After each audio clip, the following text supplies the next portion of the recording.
میں یہ عرض کر رہا تھا کہ دل کے ٹھیک ہونے کی ڈیفینیشن کیا ہے.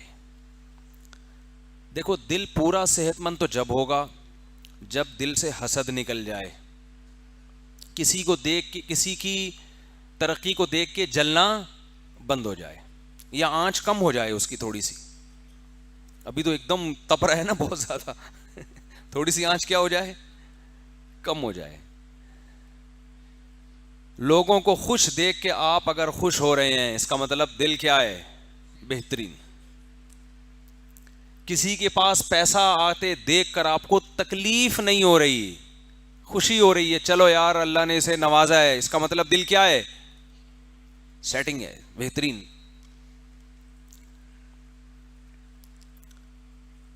دل میں برداشت ہے، ایک دم بوکھلاہٹ کا شکار نہیں ہو جاتا، اس کا مطلب بولو صحیح کام کر رہا ہے. تکبر نہ ہو دل کے اندر، بڑائی نہ ہو، تواضع ہو، انکساری ہو. کسی غریب کو دیکھ کر آپ اپنے آپ کو برتر نہ سمجھیں، اپنی نیکیوں پہ ناز نہ ہو، فخر نہ ہو.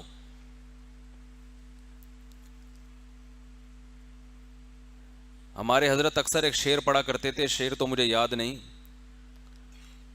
کہ جاہے زاہد سے تو میری رندی اچھی، اس طرح کا کوئی شعر تھا کہ جو آدمی پرہیزگار ہو کر متکبر بنا پھرتا ہے، اس سے تو وہ گنہگار اچھا ہے جس میں تواضع ہے.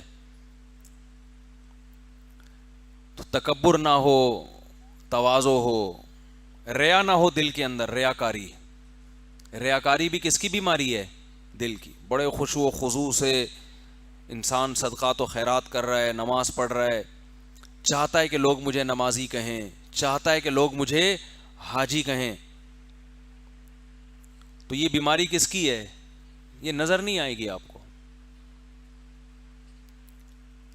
تو یہ جو بیماریاں ہیں دل میں، تکبر ہے، عجب، عجب کہتے ہیں خود پسندی. تکبر الگ چیز ہے، عجب الگ چیز. خود پسندی، خود پسندی کا مطلب اپنے بارے میں خوش فہمی میں مبتلا ہو گئے کہ میں بہت اچھا ہوں،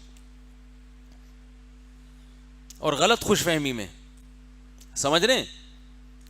بعض لوگ اپنے بارے میں خوش فہمی میں مبتلا ہو جاتے ہیں کہ میں کیا ہوں، بہت نیک. حالانکہ ان کو اگر وہ تنہائی میں بیٹھ کے غور کریں، اپنی خامیوں پہ نظر ڈالیں، تو ان کو پتہ چلے گا میں نیک نہیں ہوں. ہمارے جاننے والے تھے، وہ عجیب عجیب چیزیں شروع کر دیں، عالم بھی تھے وہ. تو وہ عجیب عجیب چیزیں انہوں نے شروع کر دیں، کبھی خواب بتا رہے ہیں اپنے، کبھی کرامتیں بتا رہے ہیں، کبھی اپنے واقعات بتا رہے ہیں. تو ہم حیران ہو گئے، یہ اوپر سے کھسک گئے ہیں کچھ تھوڑے سے. تو ان کے کسی مرید سے میں نے پوچھا، یار آپ کے پیر صاحب کو ہو کیا گیا ہے، یہ آج کل تھوڑے سے نارمل زندگی گزارے ہیں جیسے سب لوگ ہیں. وہ کہتے ہیں کچھ بھی نہیں ہے، اصل میں مجھے ایسا لگتا ہے میرے پیر صاحب کو یہ وہم ہو گیا ہے کہ میں بہت نیک ہوں. یعنی اپنے پیر کے بارے میں وہ بھی بیزار آ گئے تھے اپنے پیر صاحب سے. کہہ رہے ہیں میرے پیر صاحب کا قصور نہیں ہے، مجھے ایسے لگتا ہے میرے پیر صاحب کو اپنے بارے میں یہ وہم ہو گیا ہے کہ میں بہت، یعنی پیر صاحب بہت، بولو، نیک ہیں.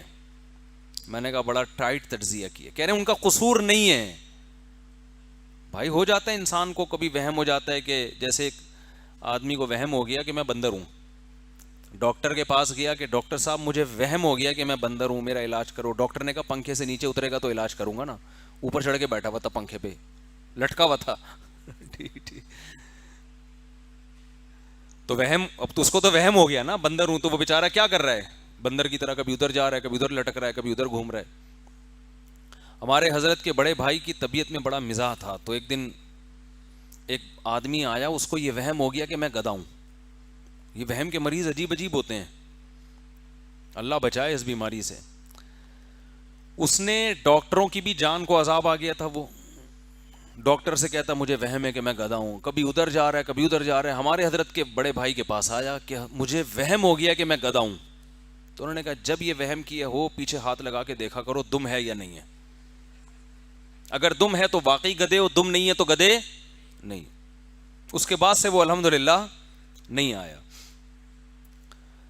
تو جیسے بعض لوگوں کو یہ وہم ہو جاتا ہے کہ میں گدھا ہوں، بعض لوگوں کو یہ وہم ہو جاتا ہے کہ میں نے طلاقیں دے دی ہیں بیوی کو، حالانکہ نہیں دی ہوتی. یہ بھی بڑا وہم ہے، ہو سکتا ہے دے دی ہوں، خام خام میں بیٹھا ہوا ہے پاگلوں کی طرح.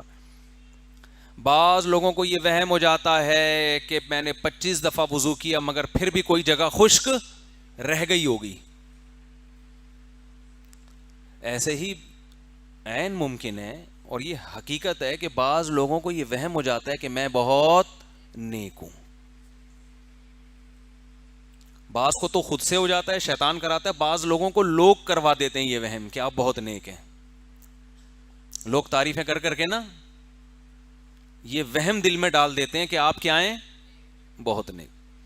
لوگوں کی باتیں سننے کا نا انسان کے لاشعور پہ بہت گہرا اثر ہوتا ہے, چاہے 100% یقین ہو کہ یہ جھوٹ بول رہا ہے.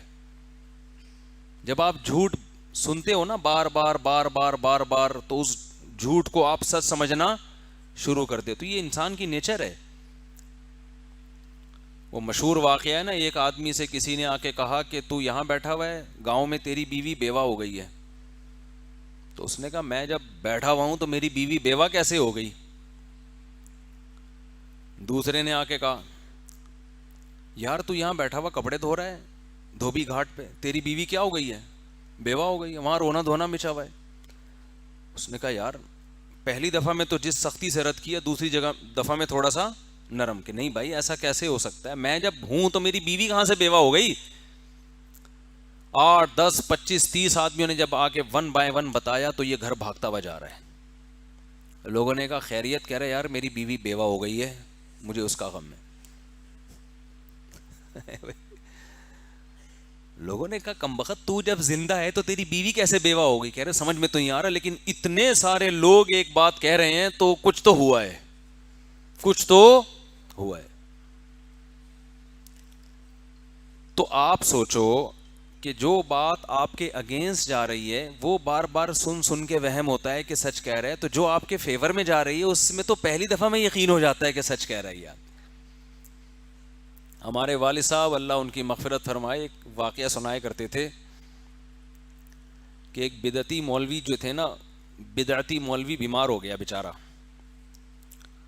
اب لوگ مختلف, وہ سنتا بھی اونچا. اب کوئی آ کے کہہ رہا ہے کہ بھائی ان مولانا صاحب کو انار کا جوس پلاؤ, کوئی مشورہ دے رہا ہے ان کو انگور کا رس پلاؤ, کوئی کیا کہہ رہا ہے کوئی کیا کہہ رہا ہے. ایک نے آہستہ سے کہا ان کو دودھ جلیبی کھلاؤ, تو فوراً ایک دم آنکھیں کھول کے کہہ رہے ہیں اس کی تو سنو کیا کہہ رہا ہے یہ, اس کی تو سنو. لوگ حیران کہ اتنا زور زور سے بولنے والوں کا سنائی دے نہیں رہا, اور اس نے آہستہ سے بولا ہے, فوراً کہہ رہے ہیں اس کی بھی تو سنو کیا کہہ رہی ہے.